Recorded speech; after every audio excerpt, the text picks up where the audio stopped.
오늘의 플러스, 이란의 대규모 시위 어디로 향하고 있는지 알아봅니다. 김덕일 고려대 중동 이슬람센터 연구위원 모셨습니다. 어서 오세요. 네, 안녕하세요. 예, 이란의 반정부 시위가 점점 격화되고 있다고 예. 들었습니다. 우선 지금 이란 상황부터 설명 좀 해주세요. 이 시위는 일단 2025년 작년이죠. 12월 28일 날 그랜드 바자르라고 하는 전통 시장에서 일단 촉발이 됐고요. 경제난을 탓하는.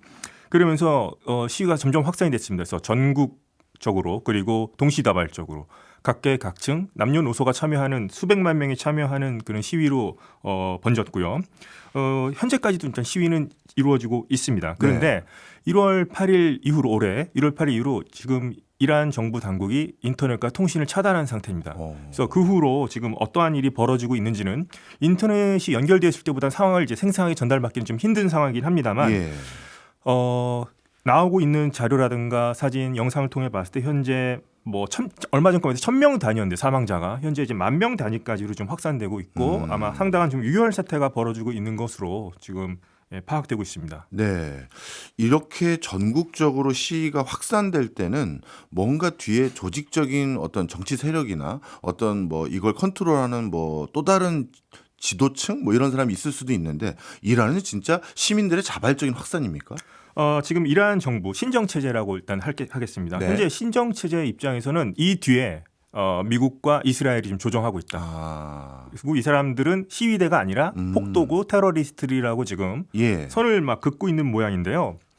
물론 모사드라고 하는 이스라엘 정보 조직이 이란 내에서는 계속 활동해 왔던 거죠. 그거는 맞습니다. 그리고 어느 정도 이런 부분에서 영향을 아주 100% 없다고 말씀드릴 수는 없어요. 하지만 이렇게 수백만 명 거리에 나온 사람들이 수백만 명이고 그다음에 직접 참여하지 않은 사람까지 수천만 명이 될 건데 이란 다수 국민이 이렇게까지 참여한다는 것은 지금 현재 체제에 대한 불만이 상당하다고 볼 수 있는 겁니다. 그래서 불만이 없다면 모사드가 아니라 그 이상 되는 존재가 이렇게 꼬드겨도 움직이지 않겠죠. 그렇죠. 그런 점에서는 상당히 자발적인 시민들의 참여가 많다고 보고요. 그런 식으로 지금 이란 정부가 지금 선긋기를 하고 있는 거죠.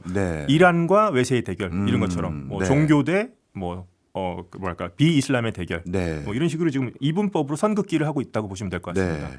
트리거가 어떤 형태로 나왔는지는 모르겠으나 분명 이란 시민들의 그동안 응축된 불만이 이번 시위로 폭발하고 있다 이런 상황인데 그럼 이렇게 시위가 대규모로 폭발할 만큼 이란의 최근 경제 상황이 굉장히 안 좋았나요? 경제 상황이 상당히 안 좋죠. 연간 물가 상승률이 40% 이상이라고 하고 생필품에 관해서는 또 70% 이상이라고 하고요. 그다음에 이제 환율을 잠깐 살펴보면 우선 엄청나게 지금 올랐습니다. 그래서 1달러당 145만에서 150만 리알이라고 이란 화폐 단위 이렇게 되는데 한 가지 짚고 넘어갈 게 이란은 이제 환율이 여러 종류의 환율이 있다는 것이죠. 그래요? 그러니까 정부가 지정한 환율을 1달러에 42,000 리알. 시장에서 거래되는 건 145만에서 150만 리알. 차이가 너무 크네요. 차이도 크고 그다음에 보조금을 지급한 환율이 있다는 거죠. 이게 28만 5천 리알. 근데 여기 보조금이라든가 정부 공인식 환율로 달러를 얻을 수 있는 사람들은 정부의 특권층들. 그러니까 시장 논리에 따라서 자원이 배분되는 게 아니라는 것이죠. 이런 것에 대해서 엄청난 이제 불만이 쌓아왔고 이제 일각에서는 이렇게 싼 달러를 구매해서 시장에 이제 되파는 그런 식으로 해서 이득을 보는 일종의 세력들이 있었다는 것이죠. 그래서 바자르 상인들이 이제 수입하고 물건을 이제 파는 사람들인데 거기서 이제 불만이 세워져 나왔던 건데요. 거기가 일단 방아쇠가 된 거지만 현재까지 이렇게 시위를 불러봤을 땐 그 전까지 계속 이제 장작이라든가 땔감을 계속 모아져 왔던 상태라 보시면 되겠고. 그렇군요.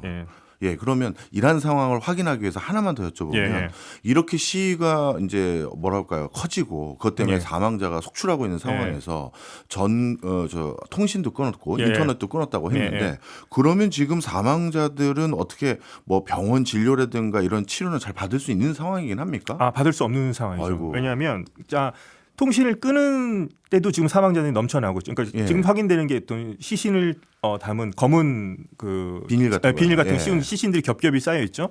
근데 시위 이렇게 인터넷을 차단하기 전에도 제 친구들과 소통을 했었습니다. 이란 현지인들과 시위에 참여하거나 한 친구들인데 그 전부터 병원에 갈 경우에는 시위대로 간주돼서 다친 사람 같은 경우에는 그 당시 경찰들이 다 체포되는 그런 상황이 이미 있었고요. 그렇기 때문에 자가적으로 어떻게 치료하는지에 관한 그런 그 방법 같은 것들이 그 시위대들 사이에서 퍼지고는 있었습니다. 그런데 현재 지금 병원 치료도 못 받을 정도로 현재 지금 아주 시위대들이 지금 뭐 탄압을 받고 있고 현재 시신이 계속 쌓여 있을 정도로 엄청난 지금 유혈 사태가 벌어지고 있다 보시면 될 것 같습니다. 그렇군요. 자, 이렇게 상황이 정말 열악해지고 있으면 이란 정부에서도 뭔가 입장 같은 걸 내놨을 것 같아요. 예. 이란의 정부의 공식적인 입장은 뭐예요?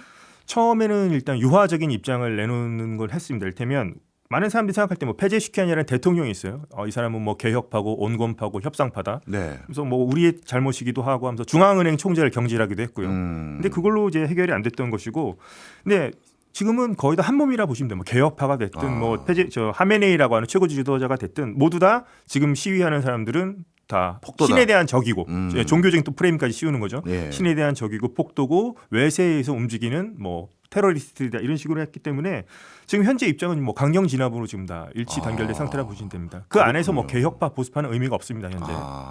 어떻게 보면 한 국가가 큰 소요가 일어나면 수습하는 데서도 결을 달리하는 견해가 있어서 분열되는 경우도 있는데 이란은 지금 수뇌부는 정부 쪽은 그런 건 아니다. 얼마 전에 뭐 친정부 시위를 이제 관제 시위를 아마 주도하는 걸 봤는데 거기에 뭐 각계각층의 친정부 인사들이 모여서 이렇게 하는 모습을 봤는데 그러니까 시위대를 이렇게 진압하면서 자신들에 대해서는 경호를 한 11명씩 두더라고요.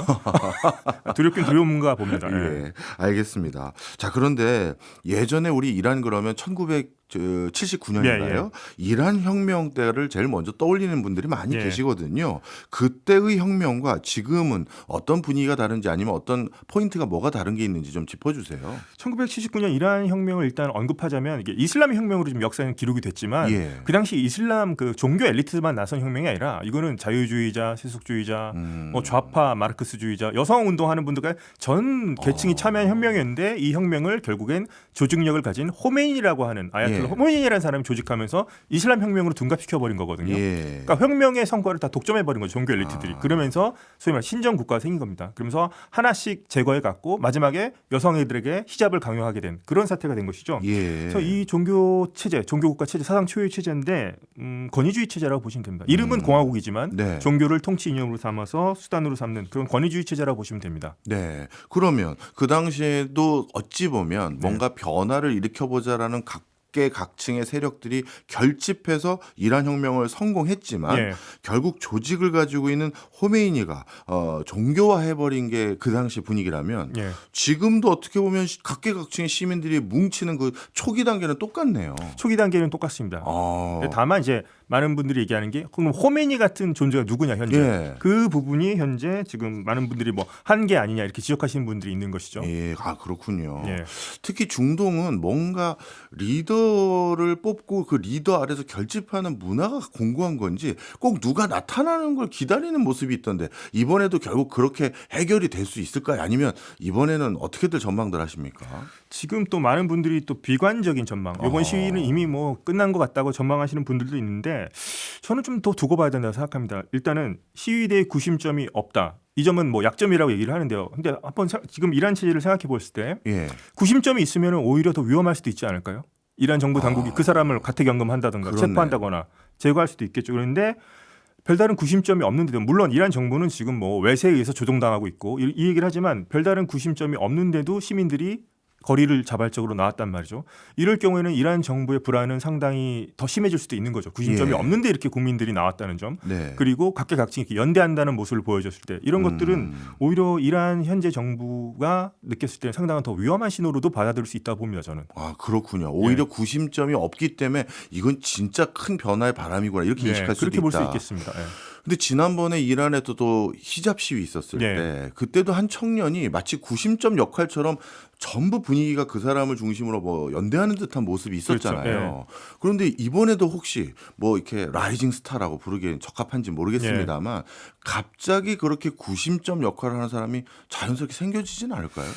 생길 가능성도 저는 있다고 봅니다. 근데 2022년 혁명 같은 경우에는 정부 당국에서 쉽게 했죠. 이건 문화적인 문제고 그러니까 여성들에게 히잡이라고 하는 머리에 그 스카프를 씌우느냐 아니냐 문제였었고 이것은 뭐 젊은층 일부 여성들의 일탈이야라고 치부했으면 되는 문제였어요. 그런데 이번에는 그 바자르라고 하는 전통시장 상인들 이 사람들이 1979년에 팔레비 왕정을 무너뜨렸을 때 종교 엘리트들과 함께했던 사람들이고요. 돈을 댔던 사람들이거든요. 근데 이 사람이 현재 이 지지층들이 지금 반지지층으로 돌아섰다는 점입니다. 그런 점도 좀 눈여겨봐야 될 것 같고요. 역사는 어떻게 제가 봤을 때는 갑작스럽게 어떤 사람이 등장할 수도 있는 거고요. 그런 부분도 아직까지는 배제할 수 없다고 봅니다. 그렇군요. 사실 그 히잡 시위 이후에 제가 듣기로는 이것도 맞는지 확인 좀 해주세요. 이란의 여러 그 뭐랄까 공권력이 히잡 착용을 조금 불량스럽게 해도 그 뒤부터는 좀 유하게 단속하고 관리해왔다. 저는 이렇게 들었거든요. 그래서 어떻게 보면 변화를 그 더 바라는 청년들의 열망 그리고 시대적 뭐 열망 이런 거에도 약간 정부가 부합하는 것처럼 행동했다고 들었는데 일단 이거 맞습니까? 뭐 그런 분위기가 느껴진다고들 많이 하셔서 저도 이제 좀 이란이 조금 변하나 싶었는데 그게 결과적으로는 그것에 많은 청년층들은 만족하지 않았던 거죠. 대다수의 국민들은 만족하지 않았던 거고 상당수가 만약 이렇게 자유로운 복장을 하고 다니는 거 이걸 제가 지적하고 싶은 건 우리나라는 서울 기준으로 강남 강북으로 나뉘지 않습니까? 테헤란은 남테헤란 북테헤란으로 나뉘어요. 북테헤란이 상류층들이 사는 지역입니다. 권력의 엘리트들이 그 사람들은 정말 자유로운 복장하고 다닙니다. 이탈리아산 스포츠카 타고 다니고 외국으로 유학 가서 호화로운 생활하고 그런데 규제를 강요하는 것들은 일반 국민들에게 강요하는 거죠. 그러니까 엘리트들의 자식들, 상류층의 자식들은 그렇지 않다는 거예요.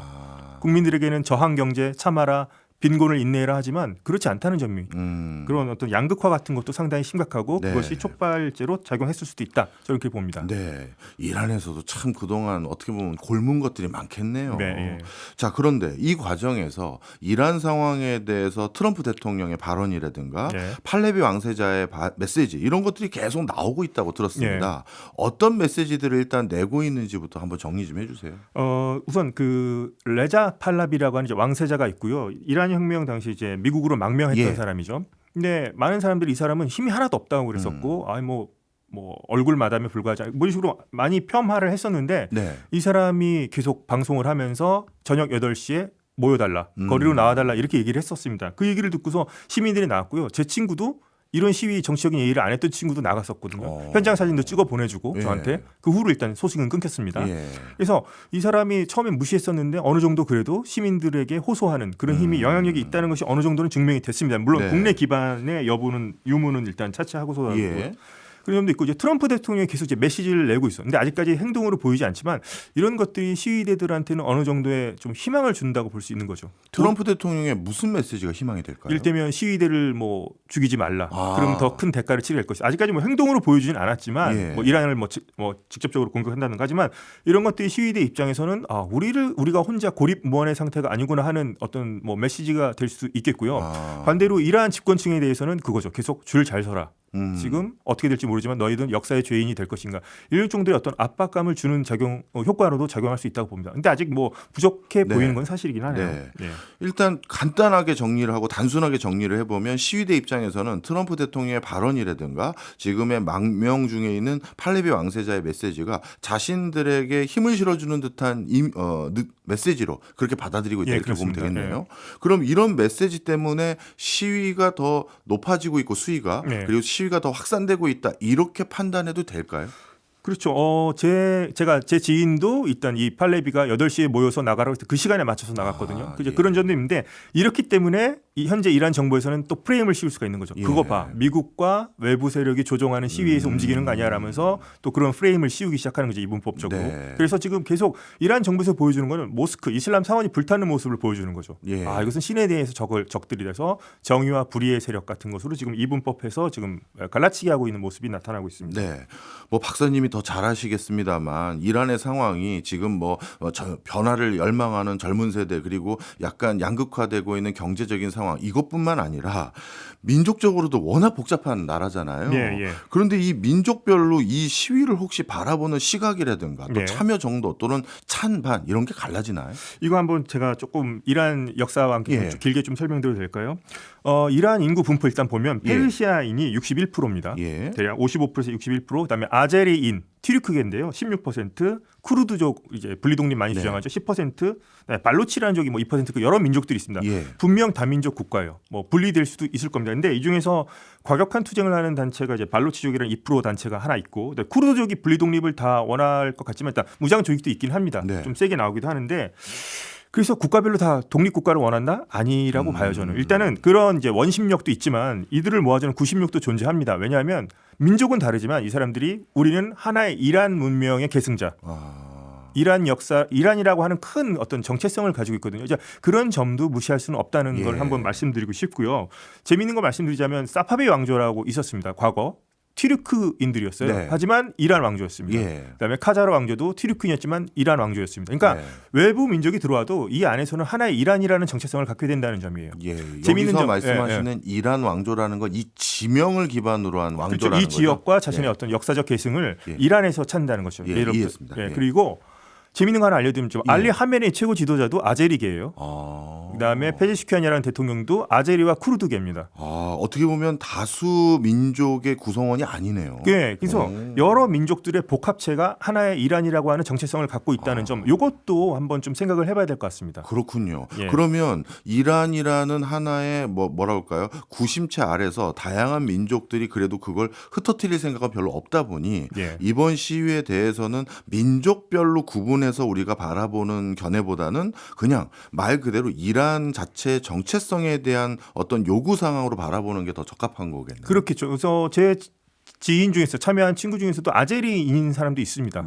그 사람들이 뭐 아제르바이잔이라는 나라에 대해서 친근감을 느끼는 거 아니에요. 자기는 이란인이라고 생각을 하거든요.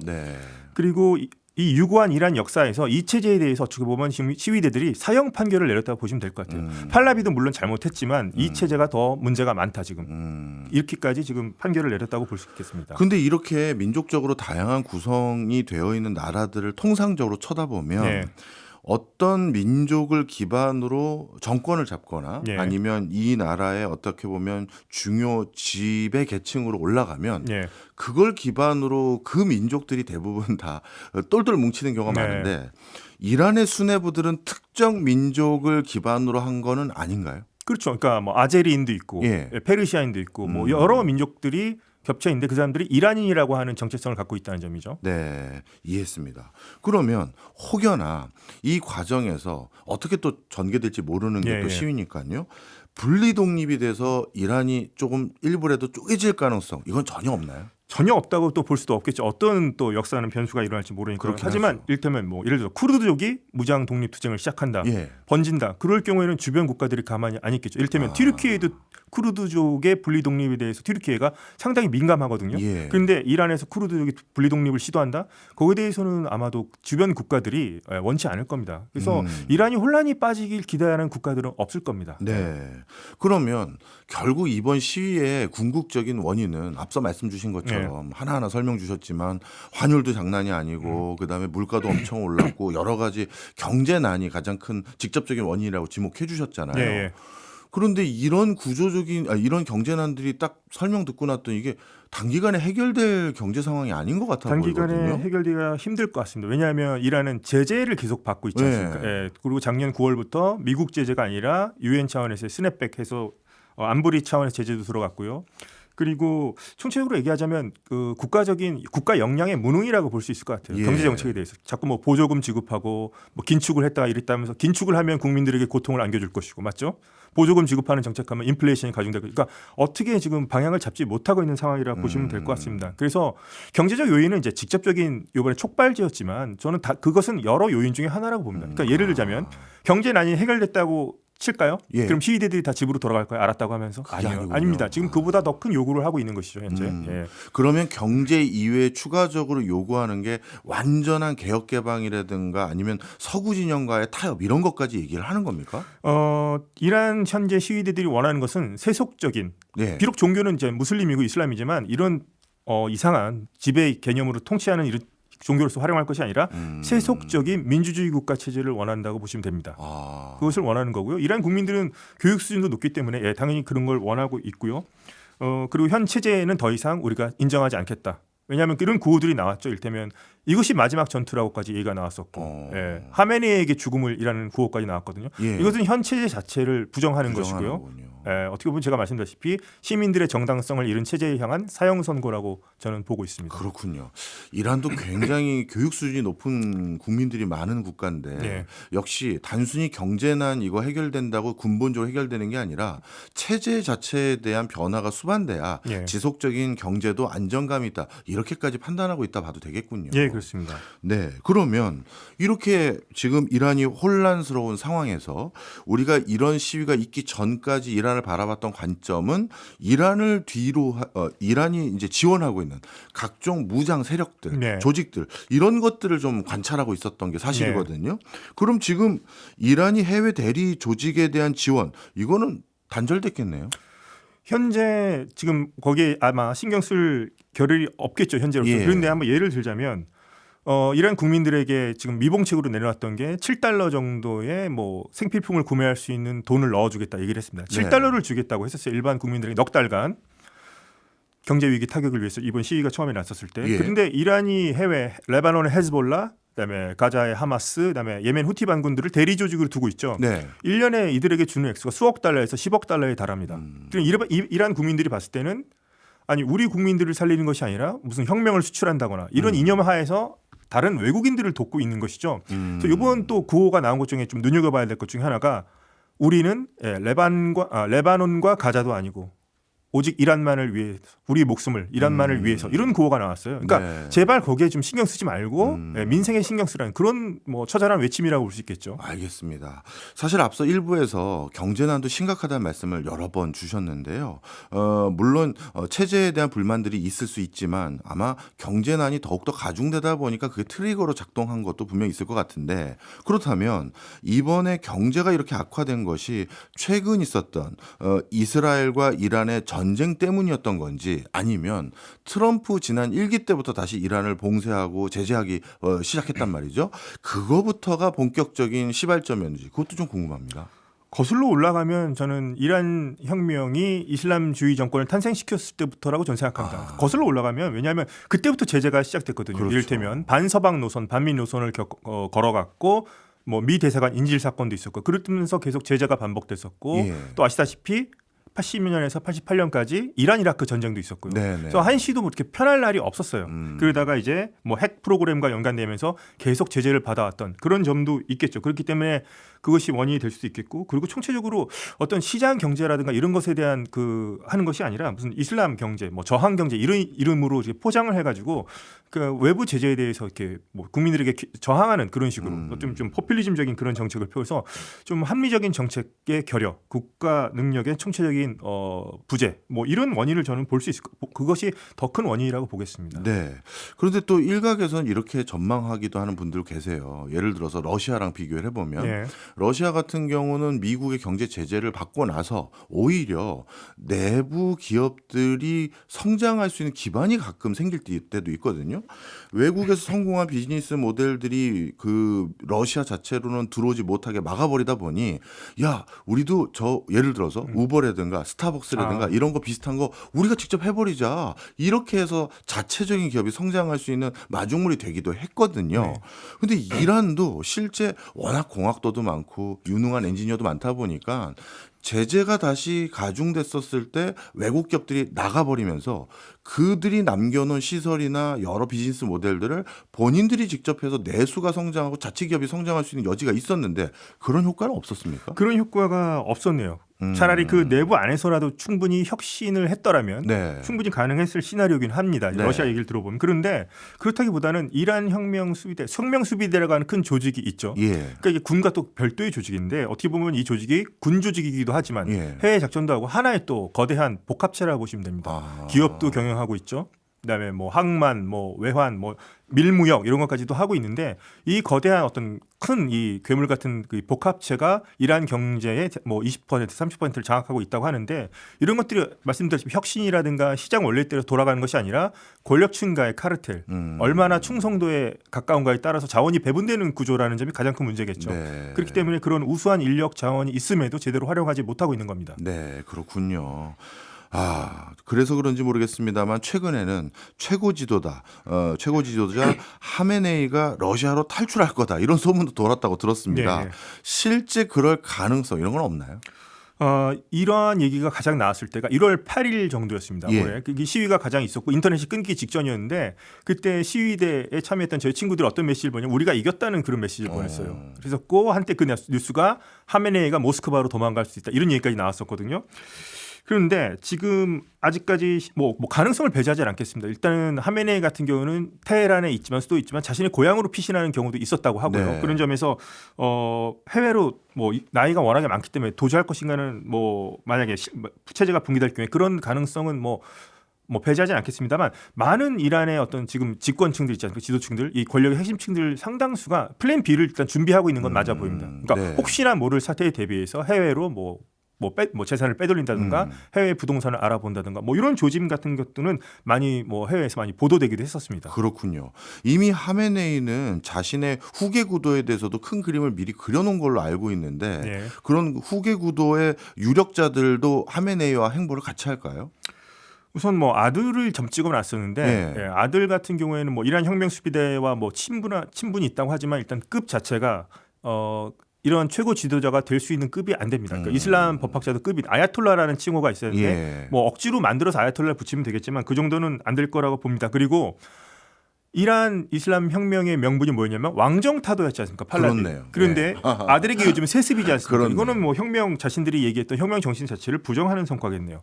그렇게 되면은 아마도 뭐 만약에 이게 뭐 이렇게 지금 뭐 민주화가 이루어지거나 뭐 시위대가 원하는 대로 체제가 무너지지 않는다면 뭐 군이 요번에 진압에 앞장섰기 때문에 이란 혁명 수비대 예. 쪽으로 뭐 집단 지도 체제로 갈 수 있지 않겠느냐 뭐 이런 얘기까지도 나오고 있고 하여튼 뭐 아니면은 현재 사태의 책임을 놓고서 뭐 숙청 작업이 이루어지지 않겠느냐. 일단은 그것은 뭐 시위가 완전히 진압되고 난 다음에 얘기긴 하겠습니다만 아마도 그 안에서도 아마 내부적으로도 뭐 겉으로는 공고한 모습을 보이지만 아무래도 뭐 갈등이라든가 책임 소재에 관한 공방이 있지 않을까 생각해 봅니다. 그렇군요. 자연스럽게 혁명수비대 말씀 주셔서 그것 좀 네. 여쭤볼게요. 정규군도 아닌 것 같은데 혁명수비대가 정규군 같은 모습도 보이고 네. 그럼 이란은 군이 2개가 있는 거예요? 이제 군대라고는 하지 않고 처음에 혁명이 네. 이제 호메니가 혁명을 성공을 이끌었죠. 79년도에. 그런데 기존의 군대를 믿지 못했던 거예요. 예. 이 왕한테 충성하는 거 아니야? 그러니까 자신의 친위 조직을 만든 게 혁명수비대입니다. 예. 그런데 오히려 이제 혁명수비대가 규모가 훨씬 더 커지고 최정예 부대라는 것이죠. 네. 장비도 훨씬 더 이란 정규군보다 좋은 장비를 쓰고 있고 그렇기 때문에 어떤 이원적인 구조라고 보시면 될 것 같고요. 예. 오히려 이 혁명수비대가 해외 작전 같은 걸 많이 합니다. 예. 그래서 쿠두스 군이라고 하는데 쿠두스가 작전 부대 이름인데 군이 이름인데 예. 예루살렘 군이에요. 그러니까 이란에 있는 해외 작전 부대 이름 예루살렘 군입니다. 그러니까 예. 팔레스타인에 우리가 관여하겠다 그런 예. 의지를 비치고 있는 것이죠. 그래서 예.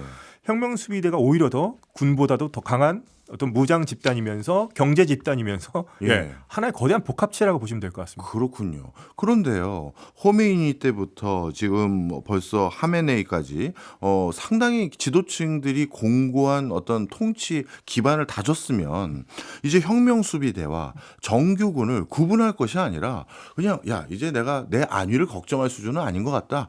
니들 합쳐 아니면 혁명수비대 중심으로 정규군까지 다 예편시켜서 그래서 하나의 조직으로 만들어놔야 불협화음이 없을 것 같은데 이걸 계속 이렇게 유지한 이유가 있나요? 제가 봤을 때는 모든 이건 뭐 이란뿐만 아니라 하나의 거대한 또 세력으로 하나에 묶어놓으면은 또 군부의 어떤 반발을 그렇기 때문에 뭐 나눠서 통치하는 전략을 쓰겠죠. 그리고 네. 자신에게 충성을 바칠 수 있다 생각하는 친위대는 꼭 남겨놓고 싶어하는 게 저는 일종의 독자자들의 공통된 네, 네. 심리라고 생각합니다. 그것도 이렇게 볼 수 있을 것 같아요. 그렇군요. 예. 어찌 보면 진짜 과도기적으로 군이 2개 있을 수밖에 없었다가 아니라 어찌 보면 진짜 혁명수비대가 친위대다. 친위대입니다. 친위대. 친위대 이렇게 예. 이해하면 되는 예. 거군요. 그러면 혁명수비대 내 분위기는 요즘 어떻습니까?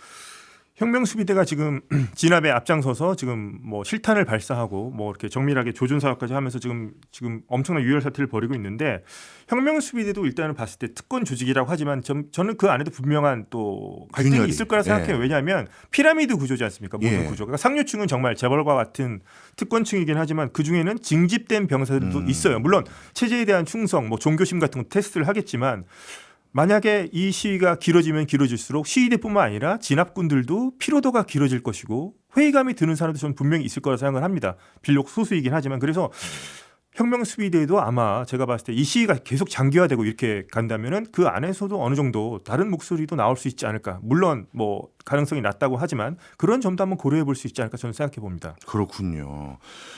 일각에서는 현재 상황이 장기화될 경우 이게 어떻게 될지에 대해서도 여러 가지 시나리오가 있는 것 같은데 일단 장기적으로 이어질까요? 장기적으로 이어지기 위해서 일단 시위대는 나왔습니다. 아 그래요? 네, 더 이상 잃을 것이 없다고 얘기를 했고요. 자신들은. 예. 그리고 죽을 각오로 이미 지금 죽은 상태이기 네네네. 때문에 계속 싸우겠다 이런 식으로 나왔는데 과연 시위대의 동력이 어디까지 갈지는 상당히 뭐 예측하기 힘든 부분이긴 합니다. 그런데 네. 장기적으로 가고 만약에 단기에 만약에 진압이 된다고 쳐도 저는 이거 시위대의 패배는 아니라고 생각해요. 왜냐하면 많은 시위대들이 그때 느꼈거든요. 우리가 이길 수 있다는 점들. 그리고 총칼에 의해서 자신들의 집권을 연장하는 체제가 과연 정당성이 있는 체제인가.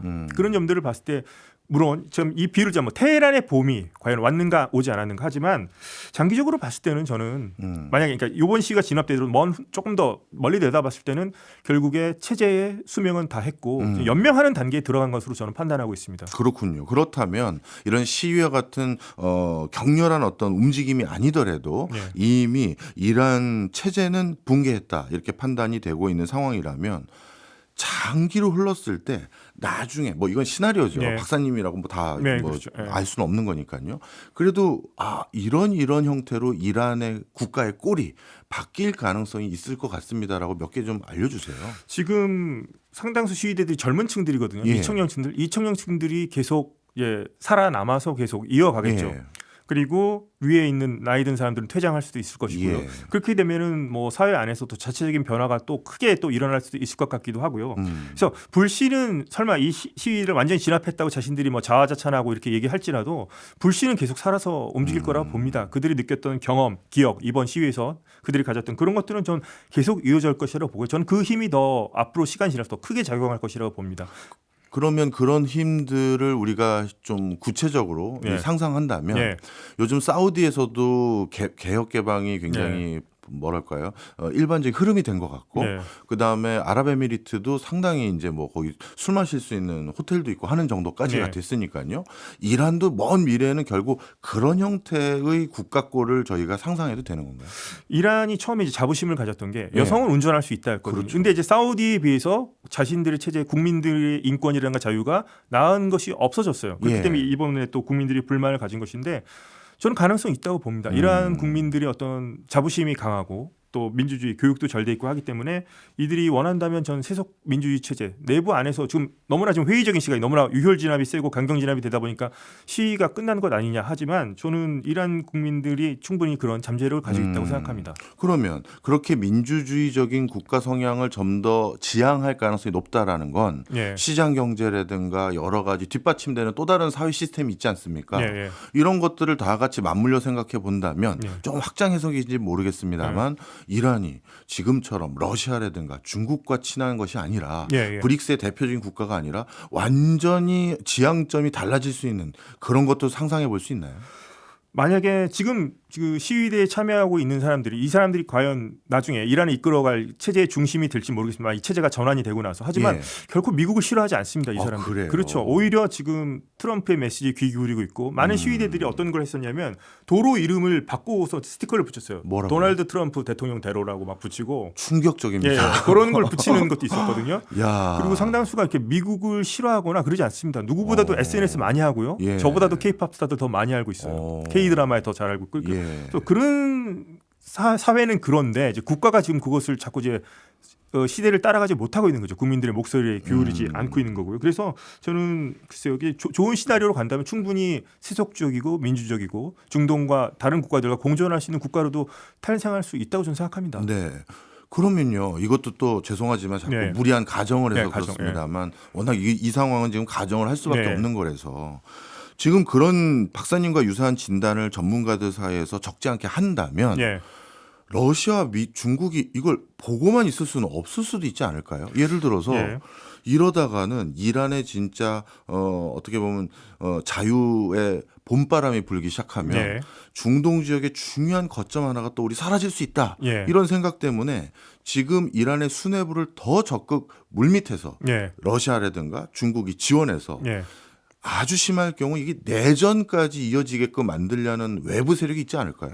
그럴 가능성도 배제하지는 없겠는데 이제 제가 의견은 오히려 지금 현재 국제적으로나 국내에서 좀 소수 의견이죠. 많은 분들이 좀 비관적으로 보시는데 저는 좀 다른 측면을 좀 소개시켜드린다고 볼 수 있겠고요. 이란, 러시아와 중국이 또 많이 밀착해 있는 건 사실이죠.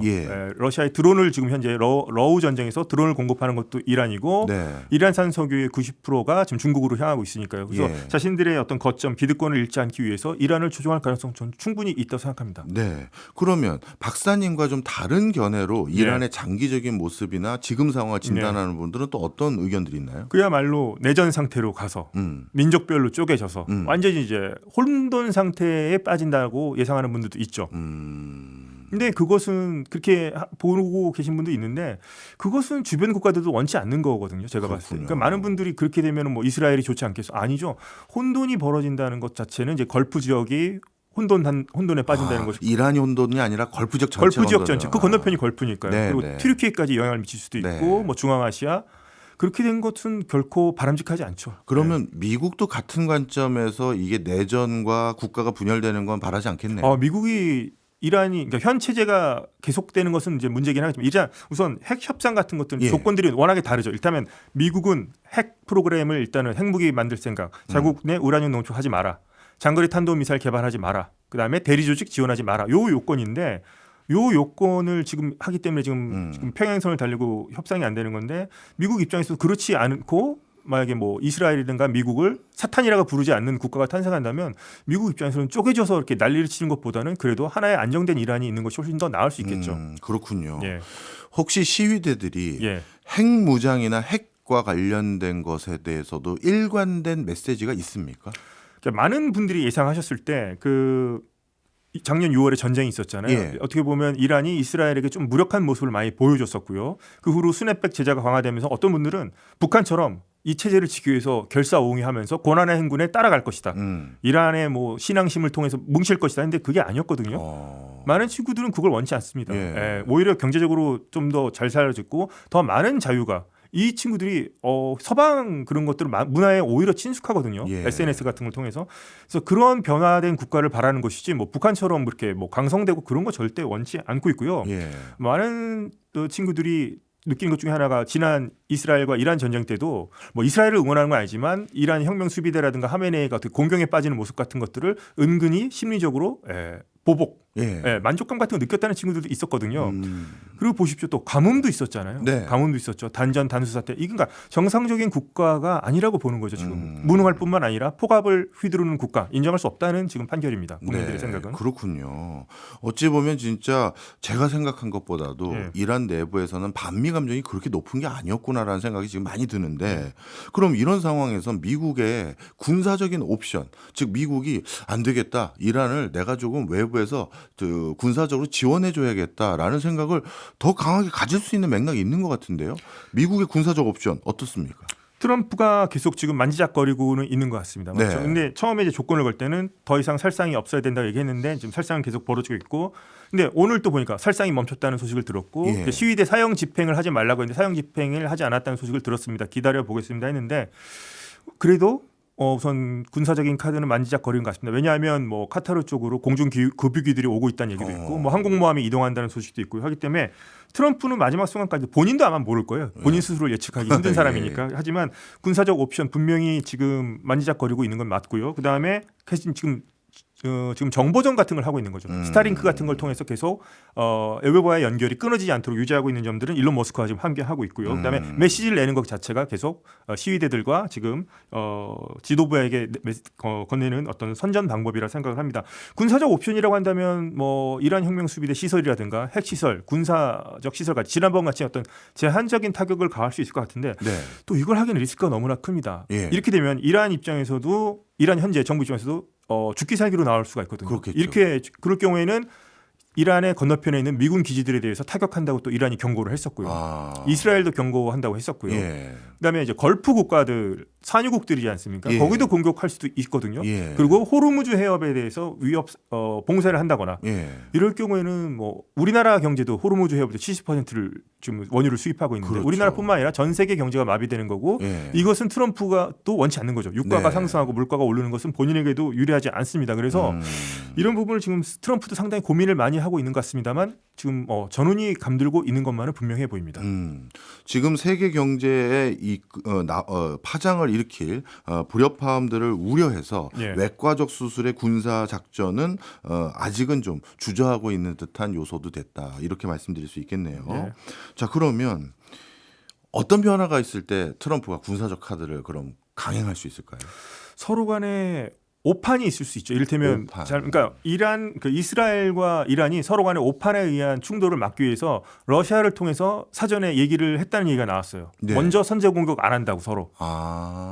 먼저 지금 불안해했었거든요. 서로 먼저 공격하면 어떡하지? 먼저 공격하면 그렇죠, 우리가 당하면 그렇죠. 끝인데 이런데 서로 그렇게 약속을 했다고 하지만 중간에 오산이 생길 수 있거든요. 예. 예를 들어서 이란이 어떤 잘못된 선택으로 인해서 미군 기지를 미국인이 한 명이라도 살상을 당한다거나 예. 이럴 경우에는 트럼프 입장에서도 빠질 이유가 없는 거죠. 그렇죠. 자신들이 개입할 명분을 얻게 되는 거기 때문에 그런 점까지 고려해 봤을 때 그래도 뭐 지상군이 투입되지는 않지만 뭐 이스라엘이든가 이런 뭐 합동작전 같은 경우 아마 작년 6월 같은 형태로 나타날 수 있다고도 예상해 볼 수 있겠습니다. 그렇군요. 이란이 만약에 예. 먼저 강수를 둘 가능성은 없습니까? 먼저 강수를 두면은 지금 자기 국내 문제도 지금 확실하게 해결되지 않은 상황에서 강수를 둔다면은 그는 스스로 자폭행위라고 저는 생각합니다. 지금 그럴 이유는 없어 보여요. 이란 자신들의 목숨을 생각한다면 좀 지도부들의. 예. 그래도 잠재적 핵 보유국인데 예. 우리 이런 식으로 미국과 또는 예. 이스라엘이 예. 시위대를 뒤에서 조장하면 스스로 지금 정부에서 그렇게 얘기하고 있으니까요. 프레임을 짜고 있죠, 계속. 예. 그러면 우린 핵을 뭐 발사할 수도 있다라든가 예. 이런 식의 메시지를 준다면 또 다른 외부 세력들이 조금 소극적인 대응을 하지 않을까요? 그렇다고 하지만 그러면 그럴수록 오히려 더 이란에 대한 적개심을 더 키우게 국제사회로부터 더 고립시키는 결과를 가져올 것 같습니다. 현재 이런 인권 문제도 있지만 군사적 대결을 이렇게 뭐 협박을 가한다면 오히려 국제사회로부터 더욱더 고립되는 결과를 이어질 것 같아요. 뭐 중국, 러시아를 제외하고는. 네. 예. 자, 그리고 또 다시 외부의 시각을 마저 여쭤보면요. 이란 석유의 절대량을 수입해 가고 있는 중국 그리고 이란이라는 두둑한 우군을 두면서 지금 러우 전쟁을 수행하면서 간접적인 도움을 받고 있는 러시아 이런 국가들의 실질적인 움직임이나 메시지는 별다른 게 없나요?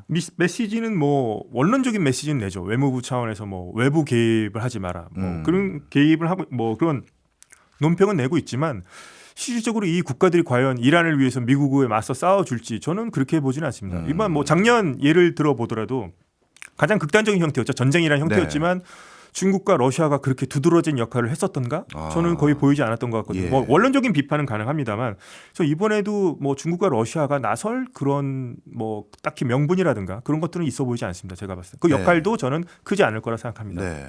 앞서 1부에서부터 지금까지 워낙 복잡다기한 요소들이 섞여 있고 역사적인 맥락 또 경제적인 맥락, 국제 외교적인 맥락들이 정세적인 맥락들이 있어서 이것저것 다각적인 측면에서 분석을 해주셨는데요. 제일 안타까운 건 시위대의 죽음 아니겠습니까? 그러면 궁극적으로 이란 국민들 입장에선 가장 좋은 시나리오로 이번 사태가 소요가 끝난다면 어떤 모습이 제일 좋을까요? 가장 좋은 시나리오는 미국의 도움을 빌리지 않고 시위대들의 혼자 힘에 의해서 정권이 퇴진하고 이들이 원하는 자유민주주의 국가의 헌법을 갖춘 새로운 이란이 탄생하는 것이 민주주의 국가로 거듭나는 것이 가장 시민들이 원하는 시나리오고 그것이 아마 중동 질서에서도 가장 큰 도움이 될 거라 생각합니다. 이전의 이슬람 공화국이 너무나 위협적이었거든요. 그러면 혁명 수비대도 자연스럽게 해산하고 호메네이도 뭐 해외 망명이든 뭐든 퇴진하고 이런 것들 너무 이상적이긴 하네요. 상당히 가능성이 현재로서 낮아 보이긴 합니다만, 그게 그렇습니다. 그래도 제일 평화적으로 수습되는 길이다. 이렇게 국민을 이길 수 있는 권력은 없다고 생각합니다. 결국에는 언제까지 끝까지 가다 보면. 자, 이런 이란 우리에게도 사실 경제적으로도 그렇고 호르무즈 해협을 지나가는 우리 교통편의 입장에서도 그렇고 중요한 국가잖아요. 이란의 지금 상황과 앞으로의 변화 추세 이건 우리에게 뭐 이 지금 소요 상태에서 이런 질문을 하는 게 저도 송구하긴 합니다만 우리에겐 이게 유리한 건가요? 불리한 건가요? 우리나라는 현재 어떤 입장을 내놓고 있지는 않고 있죠. 네. 이제 사태를 관망하고 있는데 다시 한번 느끼는 건 그거죠. 항상 얘기나요. 이런 중동 문제가 생길 때마다 에너지 수입선을 우리 다변화해야 된다. 저 어릴 때부터 들어왔던 것 같은데 크게 맞아요. 달라진 건 없는 네. 것 같아요. 그래서 그런 부분에 대해서 우리는 한 번 더 생각을 해봐야 될 것 같고 경제적으로 냉정하게 예. 봤을 때 뭐 체제가 어떻게 되는 그런 부분은 계속 우리가 고민을 해봐야 될 것 같고 조금 더 관심이 있으시다면 한번 저는 우리나라 현대사의 모습과도 좀 겹쳐 보이는 부분이 있어요. 지금 현재 이란의 모습이 네. 민주화 운동이라든가 그런 것들과 그런 점에 대해서 한번 이란의 사태에 대해서도 좀 많은 좀 관심을 한번 가져주시면 어떨까 그렇게 그런 말씀 한번 드려보겠습니다. 어떻게 보면 타산지석으로 우리가 시사점을 얻을 수 있는 부분도 있다. 그렇죠. 이런 얘기시군요. 알겠습니다. 오늘 복잡한 상황 덕분에 아주 통쾌하게 명쾌하게 이해할 수 있게 된 것 같습니다. 지금까지 김덕일 고려대 중동이슬람센터 연구위원이었습니다. 고맙습니다. 감사합니다.